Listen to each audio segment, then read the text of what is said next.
안녕하십니까. 북경대학 유도주 교수님이 50년 임상 경험을 요약해 놓은 책을 한문 원문으로 그대로 처음부터 끝까지 완판 통독해 보고 있습니다. 배우는 자세로 열심히 배워보고자 합니다.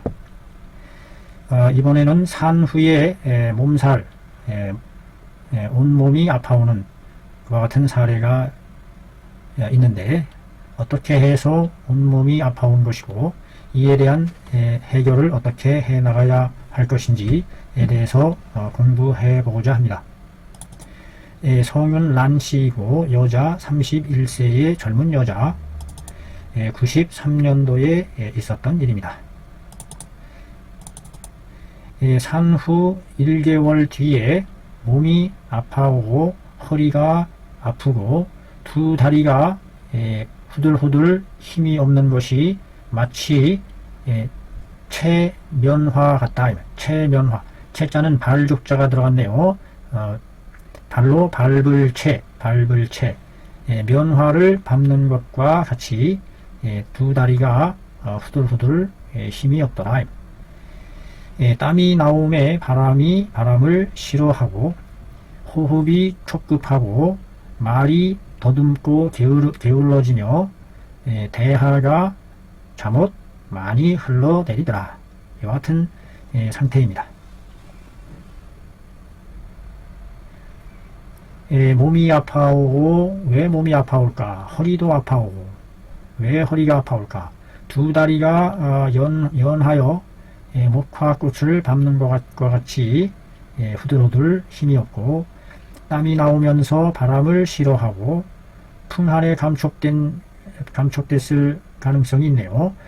숨이 짧고 말도 게으르고 말이 더디고 대하가 제법 많다. 대하가 많아요. 대하라는 것이 현대의학적으로는 그 자궁의 염증으로 인해서 감염으로 인해서 그런 그 고름 물질이 빠져나온 것이다, 이렇게 얘기를 하고 있는데 말이죠. 일찍이 생화탕 5제를 복용했으나 망효 효과가 없더라. 그 설체를 보니 아주 살지고 크다. 혀가 매우 두툼하고 크다는 것은 뭔가 비위에 위에 담음이 그득 맺혀있고 습한 그와 같은 상태의 반영이라고 보여지네요. 그 맥상은 깔아앉으면서도 완맥이며 늘어지며 힘이 없더라. 비기가 많이 허약해진 상황이 아닌가, 이렇게 생각이 되죠. 비의 습담이 많거나 그런 것이 예측이 되집니다. 제 좁은 소견으로. 자, 과연 윤호께서는 어떻게 변증을 했을까요? 윤호께서는 변증하기를 산후에 기와 혈이 둘 다 허하여 영혈과 위기가 화합하지 못하는 증에 해당한다. 결과적으로 기와 혈이 허하다라는 얘기죠. 기와 혈이 많이 빠져나간 그와 같은 상태. 그에 대한 해소방으로 상한론에 나오는 계지 신가탕을 가미해서 했다. 그렇게 해서 영위를 조화시키고 기를 북돋우고 영혈을 잡아주었다. 계지 신가탕, 계지, 백작, 생강, 자감초, 대조, 계지탕에다가 당삼 20g 넣네요. 상기생 30g, 두중 10g 이와 같이 이루어져 있습니다. 약을 5제 복용함에 몸통이 아픈 것이 그치고 땀나고 바람을 싫어하는 것도 이미 나았고 체력이 북돋아졌고 입이 마르고, 그러나 여전히 입이 마르고 약간의 허리 부위에 산통이 남아있더라. 입이 마르는 증상과 허리에 산통이 약간 있더라 하는 것이 있죠. 그래서 이에 전당하여 상방에다가 옥죽 12g을 더하여 다시 세제를 복용했더니 낫다. 입이 마른 것을 적셔주는 대응 방법이 아니었나 생각합니다. 옥죽. 음을 보충해주는 살피는 글이다. 본의 안에 있어서의 몸의 통증은 아울러 아니다. 바깥으로부터 사기를 받아서 이른 것이 아니다. 외사에 의한 것이 아니군요. 근데 오풍이라고 하지 않았나요? 바람을 싫어한다. 땀이 나면서 한출 오풍이라고 그러는데 말이죠. 한출 오풍. 저는 그거 보면 단번에 그 풍 안에 감촉된 것이라고 오해하기 쉬운데요. 이것은 바로 몸으로부터 말미암은 것이다. 산 후에 출산 뒤에 기혈이 부족함으로부터 말미암은 것이다.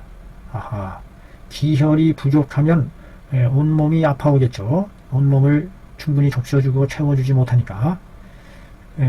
아울러 땀이 비질비질 나겠죠. 땀 비질비질 나면서 역시 그 밖으로부터의 풍한을 막아내는 위기영혈이 부족하니까 또 바람도 싫어하겠죠.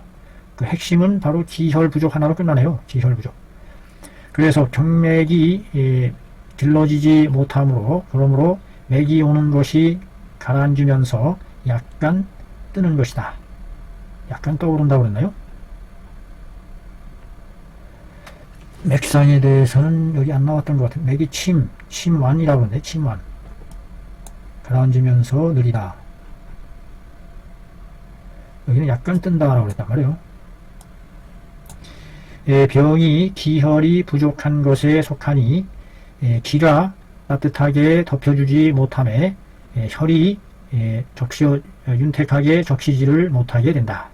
그러니 즉 몸이 아파오고 땀이 나오면서 바람을 싫어하는 등의 기와 혈 쌍허의 증후가 나타나게 되는 것이다. 그러므로 이것을 치법을 어떻게 해야 되겠느냐. 응당 기를 북돋아주고 혈을 길러서 영혈과 위기를 잘 조화롭게 해야 하니 여기에 사용하는 것이 바로 계지가 작약, 생강, 각, 일량, 인삼, 성냥, 한 신가탕을 사용하는 것이다. 계지탕에다가 작약과 생강을 한 양을 더 집어넣어요. 작약과 생강을 한 양을 더 집어넣고 인삼, 성냥까지 더 집어넣어서 만드는 것이 새롭게 더한 탕이다. 그것을 사용해서 치료한다 하면은 바로 이것이 본 여기에 의안과 더불어 딱 들어맞는다. 합박하다. 손바닥 7박. 그 처방에서 계지탕이 영기를 조화시키는 것을 사용했다. 아울러 작약을 중령해서 거듭 무겁게 사용해서 영음을 길러주고 경맥을 자윤 적셔주는 역할을 하게 했다. 당삼을 더해서 기를 북돋아주고 위기를 보충해 주었다. 여기서의 묘미는 바로 어디에 있느냐. 이 처방의 가장 큰 묘미는 생강의 재량을 가중 거듭 더했다는 데 있다 이 말이죠.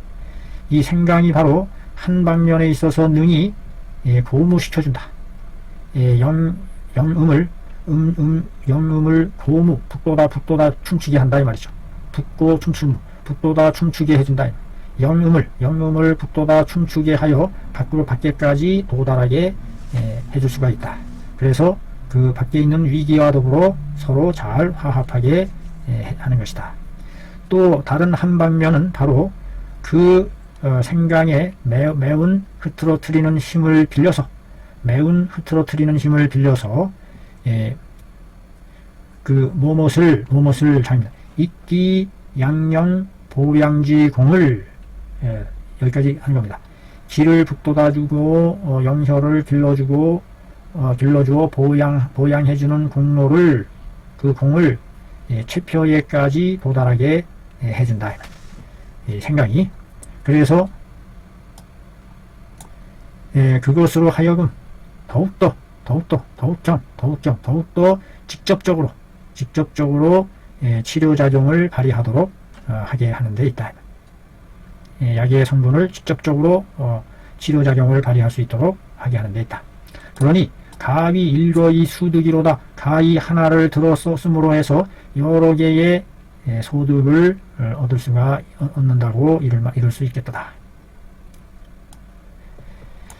본방은 중을 조리하는 가운데에 보해줌이 있고, 중을 조리하는 가운데에 보해줌이 있고, 또한 보해주는 가운데에 막힘이 없으니 보하기는 하되 그로 인해서 정체되는 일을 초래하지는 않으니 임상에 있어서 어디 뭐 하는 데에 사용할 수 있다.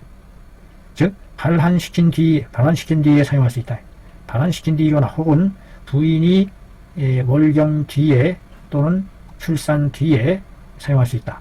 혹은 노년에 기혈이 무너져서 신체가 돈통하거나 마비감이 오는 등의 외증을 치료할 수가 외증에 사용할 수 있으니 구유, 교호, 료효로다. 모두가 비교적 좋은 치료 효과가 있게 된다.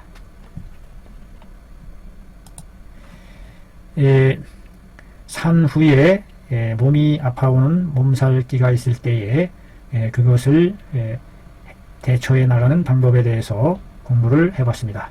좋은 공부였습니다. 감사합니다.